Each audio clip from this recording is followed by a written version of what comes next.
of the first things that we might think about here is how we can have a default texture in the background.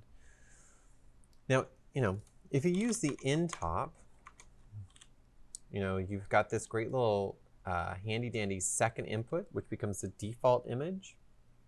And that would be really cool, only I don't want to programmatically wire things into here. I'd rather use selects. So how can I kind of think about that same idea if I'm starting with a select top instead?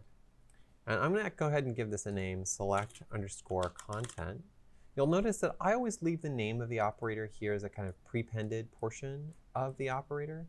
And that's because when someone else is looking at my network, rather than killing this first part, I want to give them some clue as to what on earth they might find here on my network, right? So if I just call this, I don't know, cat face, right? Like, I don't know, is that a noise top? Is it a fit top? Well, it doesn't have an input, so it must be, I guess it could be a movie file in top.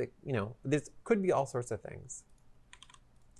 So that's why I like to leave this here. It's a nice nod to the fact that someone else is going to look at your network and probably have to ask questions like, what's going on here exactly? Okay, so what am I selecting? I'm going to select my parent.par, right? That new parameter that I've added there called texture source. Now I need to actually make sure that this is in fact an expression. There's nothing there. What gives? How do we fix that? Don't worry, we're going to fix that in just one moment. And in fact, let's do that now. How's that a movie file in top? I'm going to leave it here as the banana for now. I'm going to connect this to a fit top. Oops, not a feedback, but a fit rather. I'm going to treat this fit as a kind of safety. Right, so the scale and size of this particular object might change from instantiation to instantiation each time I make it, but I want to make sure that the contents inside of this are consistently mapped or matched against my parent's dimensions. So fun and new, or I don't know how new, but newish, in custom resolution on the common page, there's a drop down that says parent panel size.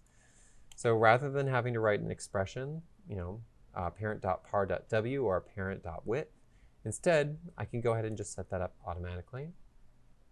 I'm going to go ahead and connect this to a null. I'm going to use a fancy new trick I learned.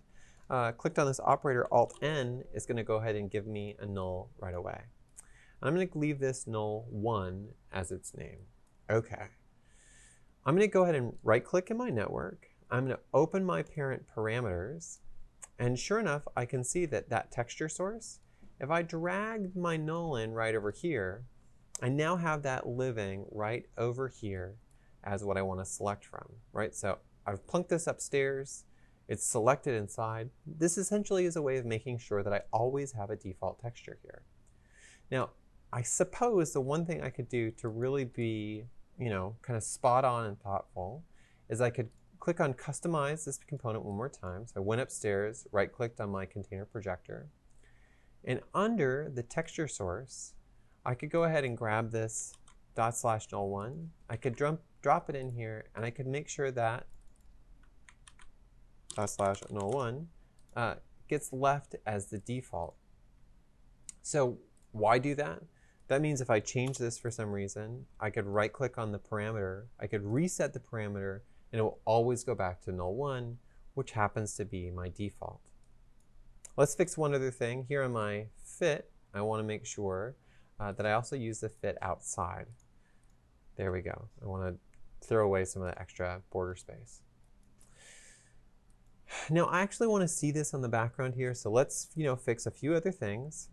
Here on I'm going to left-click on Select Content, Alt-N to add a null. Yeah, that's cool. I love that. And let's rename that null final. It's the last thing in our chain. This is still the parameters for our parent. I'm going to jump on over to look. The background top to look for is /null_final. Okay, if I zoom up here, my banana shows up. Oh my God, I love it. Magical, delicious in all the ways. All right. So great, we've set up like a relatively ho-hum looking kind of situation here. What other things might I want to have live inside of this particular kind of like prototypical projector? We're not going to do all the things.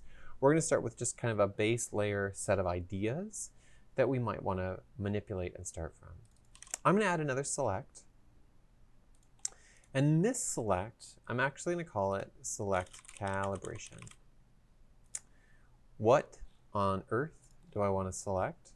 Well, it just so happens that if we zoom out and look inside of base assets, I've dumped a calibration pattern in here for us.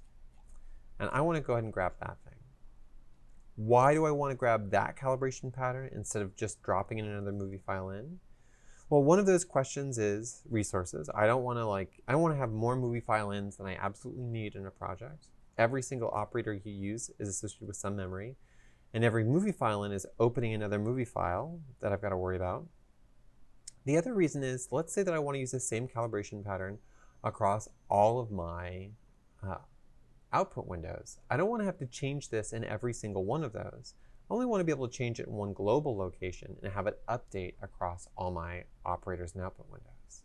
Right? Well, let's take a look at what that means here in just 1 second. So here with my calibration, I'm going to go ahead and borrow this fit I already made. I'm going to copy paste, scoot it down here. I'm going to plug that in. I need to give this calibration, the select top that's pointing to my calibration file, a quick little expression.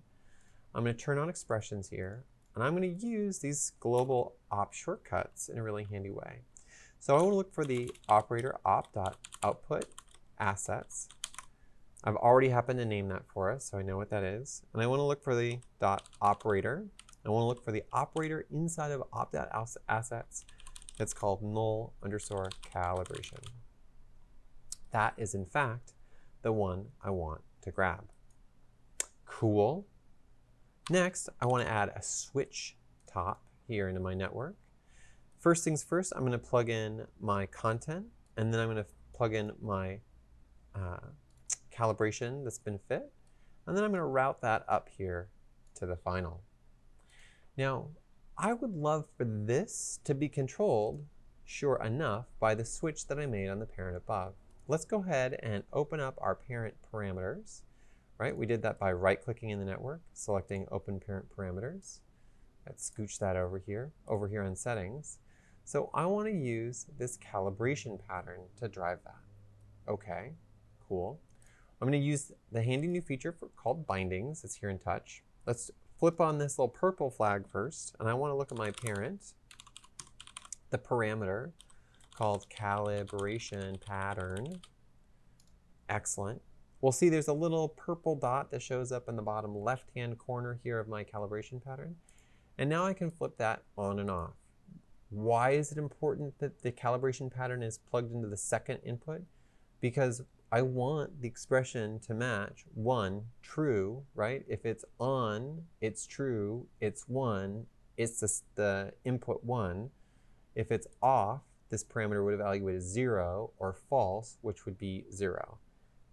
You know, picky, but it's a way of kind of making sure that they're the same logic that we might think about when we turn something on or off is matched against a Boolean identity of 0 or 1, right? Off or on. The other cool thing here is that if I change the index parameter inside, it updates here on the top in my parent and vice versa.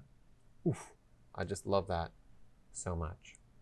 Okay, there's some other information I want to dump inside of here also, but I'm going to containerize all that in another base.